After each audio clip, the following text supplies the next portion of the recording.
अस्सलामुअलैकुम, आप देख रहे हैं उर्दू न्यूज नेटवर्क। मैं हूं सदफ शम्स। शामिल करेंगे news headlines.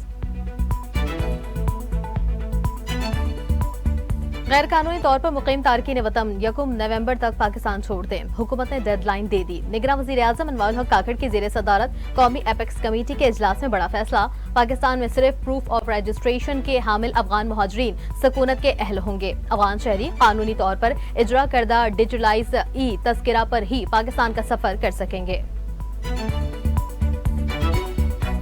Army chief general Asim Munir का अवाम पर हर मुमकिन तवज्जो मज़कूर करने पर जोर। कौमी एपेक्स कमेटी के इजलास में कहा, एक पाकिस्तानी शहरी के जानो माल और फलाह बहबूद किसी भी दूसरे मुल्क और किसी भी दुनियावी मफाद से मुकद्दम है। पाकिस्तान के पास सिर्फ एक ही ऑप्शन है कि हमें उठना होगा और उन दरपेश चैलेंजेस का मुकाबला करना होगा। रियासत के रिट कायम करने के लिए किसी भी हद तक जाएंगे।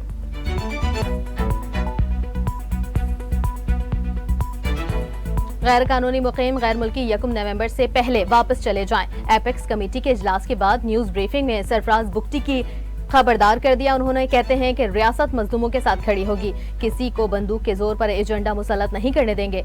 24 मई से 14 हमलों में अफगान शहरी शामिल थे। सिक्योरिटी फोर्सेस का टांग में खुफिया इतला पर ऑपरेशन 10 दहशतगर्दों को जहन्नुम वासिल कर दिया। ISPR का कहना है, हलाक दहशतगर्द सिक्योरिटी फोर्सेस के खिलाफ मुतादिद दहशतगर्दाना कार्रवाइयों, भत्ताखोरी और बेगुनाह शहरियों के कत्ल में भी मुलविस थे। दहशतगर्दों के कब्जे से असलहा और गोला बारूद का बड़ा जखीरा बरामद। सिक्योरिटी फोर्सेस मुल्क से दहशतगर्दी के खात्मे के लिए पुरअज़्म। Supreme court practice and procedure act से मुतालिक दायर 9 दरखास्तों पर बराह रास्त समाअत। चीफ जस्टिस ने रिमार्क्स में कहा, जब मार्शल लॉ लगते हैं सब हथियार फेंक देते हैं। इस कमरे में बहुत सी तस्वीर लगी हैं जो मार्शल लॉ आने के हल भूल जाते हैं। पार्लियामान कुछ करे तो सब को हल्फ याद आ जाता है। मार्शल लॉ के खिलाफ तब भी दरखास्तें लाया करे, वहाँ क्यों नहीं आते? उस अदालत ने कई बार मार्शल लॉ की तौसीक की है। समाअत पीर तक मुलतवी। फैजाबाद धरने में फैज हमीद ने मुआहदे में शामिल होने का इसरार किया। जिन लोगों ने धरने वालों को बिठाया था वही जामिन थे। मुस्लिम लीग नून के सीनियर रहनुमा और साबिक वजीर दिफा ख्वाजा आसिफ का दावा, कहते हैं तालिबान की बहुत बड़ी तादाद सवात और फाटा में है। उन लोगों को वहां लाकर बिठाया गया, इस वजह से दहशतगर्दी के वाकयात रोनुमा हो रहे। आलमी बैंक ने गुर्बत मिटाने के लिए बेनजीर इनकम सपोर्ट प्रोग्राम का बजट नाकाफी करार दे दिया। कहा, गुज़िश्ता 20 बरस से पाकिस्तान में गुर्बत में इजाफा हो रहा है। 20 साल कबल गुर्बत कम थी, इसलिए बेनजीर इनकम सपोर्ट प्रोग्राम का बजट बढ़ाना होगा। मुस्लिम लीग नून के रहनुमा राना सनाउल्लाह कहते हैं, जब पाकिस्तान पर मुश्किल वक्त आया, रहनुमाई के लिए नवाज शरीफ सामने आए। वो ना डील के तहत गए, ना डील के तहत वापस आ रहे। लाहौर में प्रेस कॉन्फ्रेंस से बोले, नवाज शरीफ जमात को लीड करने 21 अक्टूबर को वतन वापस आ रहे। मीनार पाकिस्तान पर इस्तकबाल और खिताब होगा। मुल्क भर से लोग मीनार पाकिस्तान पहुंचेंगे। इलेक्शन कमीशन और चीफ इलेक्शन कमिश्नर की तौहीन का मामला। चेयरमैन PTI असद उमर फवाद चौधरी को जाती हैसियत में पेश होने का हुक्म। केसेस की समाअत 11 अक्टूबर के लिए मुकर्रर। इलेक्शन कमीशन का कहना है, चेयरमैन PTI असद उमर और फवाद चौधरी के खिलाफ चार्ज फ्रेम किया जाएगा।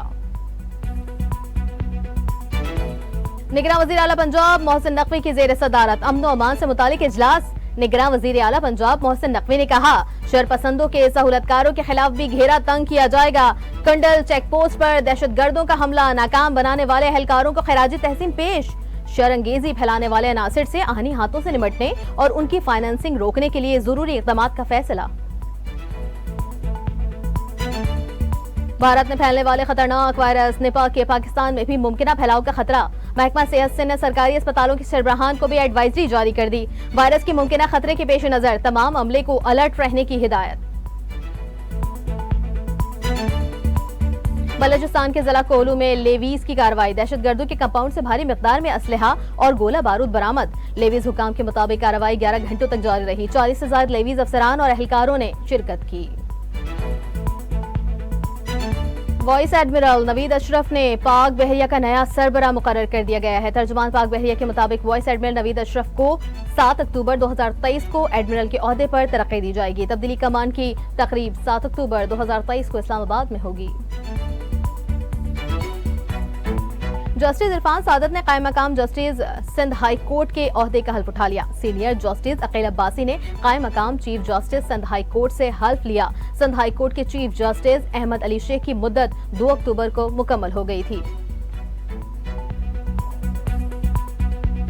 पाकिस्तानी टिकटॉकर संदल खटक सऊदी अरब में फ्रॉड का शिकार हो गई। संदल खटक के साथ मुबैना तौर पर सऊदी अरब में मुकीम एक पाकिस्तानी ने वीजे की मद में फ्रॉड किया। टिकटॉकर का कहना है मुतल्लिका शख्स पैसे लेकर पासपोर्ट रख लेता था और वीजा मनसूख का स्टैम्प दिखा देता था। इस काम के 10,000 रियाल बटोर चुका है।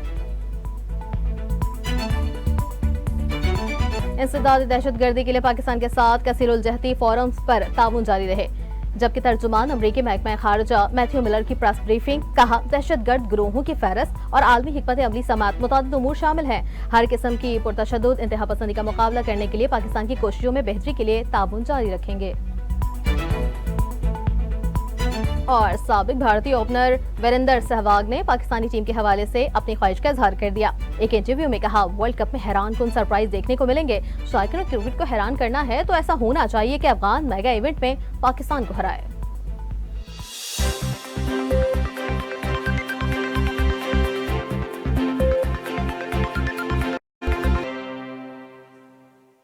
हेडलाइंस आपने जानी, बुलेटिन का करेंगे बाकायदा आगाज, लेकिन ब्रेक के बाद हमारे